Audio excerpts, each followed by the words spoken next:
కొడుకు, అతని అనుచరగణం, దాదాపు ఒక 100 మందికి పైగా తెలుగుదేశం పార్టీ కార్యకర్త ఇంటిపై మూకుమ్మడిగా దాడి చేసి, ఇంటి మీద దాడి చేసి, మనుషుల మీద దాడులు చేసి, కార్ల మీద దాడులు చేసి ఒక పెద్ద వీరంగం సృష్టించారు. విరూపాక్ష వీరంగం.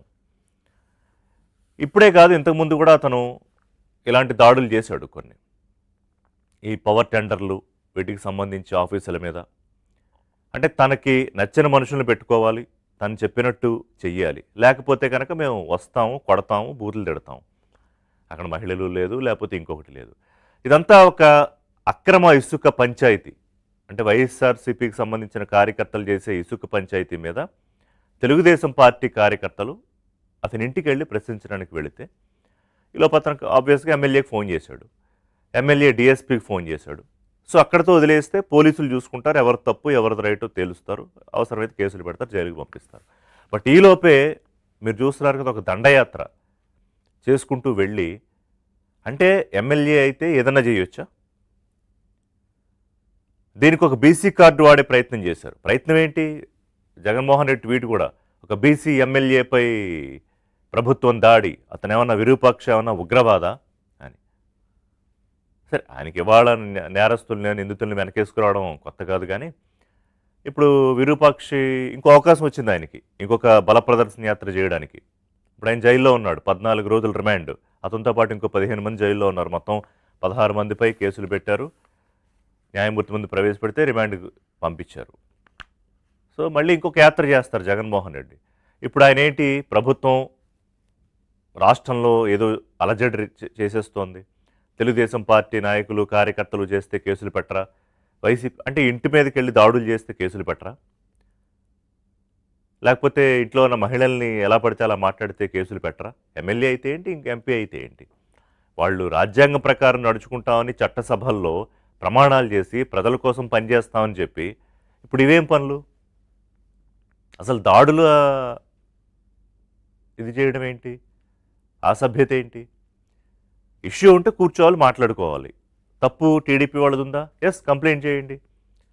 తప్పు వైసీపీ కార్యకర్తలది ఉందా? చెప్పుకోండి మీ కార్యకర్తలకి. అందుకే వికృత రాజకీయాలు ఏంటంటే, దీన్ని చాలా పెద్ద ప్లాన్ చేద్దాం అనుకున్నారు. టీడీపీ వాళ్ళని రెచ్చగొట్టి, వాళ్ళు ఒకవేళ తిరిగి కొడితే, ఏమన్నా దాడులు జరిగితే, కొట్టుకుంటే, అదిగో ప్రభుత్వం బీసీలపై మొన్న చూశారు కదా, శ్రీకాకుళంలో అక్కడ మాజీ మంత్రి సీదిరి అప్పలరాజును పరామర్శించడానికి వెళ్ళినప్పుడు ఆయన ఇదే బీసీ కార్డు వాడారు.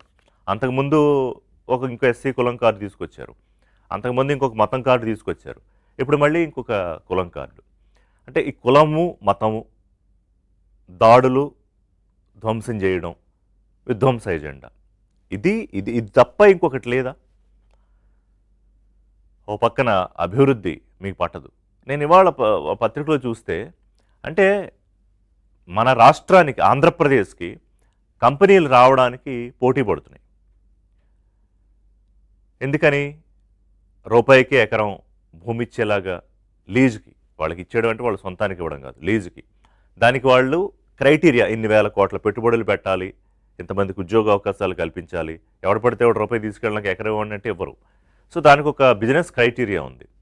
సో ఏదన్నా ఒక కారణంతో కంపెనీ ఏపీ నుంచి వేరే రాష్ట్రానికి వెళ్ళిపోయింది అనుకోండి. సపోజ్ ఒక కంపెనీ, టాటా గ్రూప్లో ఒక కంపెనీ ఒడిశాకి వెళ్ళింది, దానికి వీళ్ళు పండగ. ఎవడైనా పెట్టుబడులు రావాలని కోరుకుంటారా, పెట్టుబడులు పోవాలని ఆశిస్తారా? పరిశ్రమలు, పెట్టుబడులు వస్తే ఉపాధి, ఉద్యోగ అవకాశాలు, రాష్ట్ర యువతకి ఒక భరోసా కదా, ఒక కుటుంబం నిలబడుతుంది కదా ఒక ఉద్యోగం వస్తే. మరి ఇదేమి శాడిజం? పరిశ్రమలు రావద్దని లేఖలు రాసిన వాళ్ళు మీరే. పెట్టుబడులు పెడితే బెదిరించి జైలుకి పంపిస్తాం మేము అధికారంలోకి వస్తే అని చెప్పి బెదిరిస్తారు. ఇళ్ళకెళ్ళి దాడులు చేయడం సరే, కార్లు పగలగొట్టడం అంటే అదొక సరదా. ఇవాళ భోగాపురం ఎయిర్పోర్టు 2 రోజులు అయిపోయింది, ప్రారంభమై ప్రధానమంత్రి వచ్చారు, మొన్న ప్రారంభించారు. అంగరంగ వైభవంగా జరిగింది, అనేక మంది తరలొచ్చారు. ఉత్తరాంధ్ర కాదు ఉత్తమాంధ్ర అని చెప్పుకున్నారు. నాట్ ఓన్లీ ఉత్తరాంధ్ర, ఆంధ్రప్రదేశ్కే ఒక బిగ్గెస్ట్ ఎయిర్పోర్ట్ కదా ఇవాళ, అది ఒక ఏవియేషన్ హబ్గా తయారవుతోంది. సో దాని మీద ఇప్పటికైనా